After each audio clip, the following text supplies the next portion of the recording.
পাইকগাছায় সাবেক এমপি রশিদুজ্জামানের বাড়ি থেকে ২৩০ বস্তায় ১০ কেজি করে চাউল ও তেল, ডাউল, চিনি, লবণ সহ অন্যান্য খাদ্য সামগ্রী উদ্ধার করেছে উপজেলা সহকারী কমিশনার ভূমি ও নির্বাহী ম্যাজিস্ট্রেট ইফতেখারুল ইসলাম শামীম। গতকাল বিকালে সংসদ সদস্যর আগরঘাটা অফিস কাম নিজ বাড়ি থেকে উক্ত ত্রাণের মাল উদ্ধার করা হয়।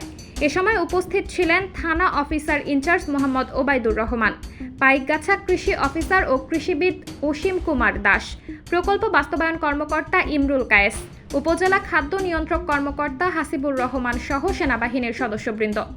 এ বিষয়ে উপজেলা সহকারী কমিশনার ভূমি ও নির্বাহী ম্যাজিস্ট্রেট ইফতেখারুল ইসলাম শামীম বলেন, আমরা সাবেক সংসদ সদস্যর বাড়ি থেকে ২৩০টা বস্তায় ত্রাণের ১০ চাউল সহ অন্যান্য খাদ্য সামগ্রী উদ্ধার করা হয়েছে।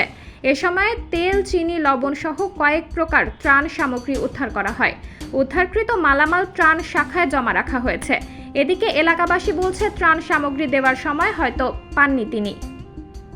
সাবরিনা জলিল, সবার কথা।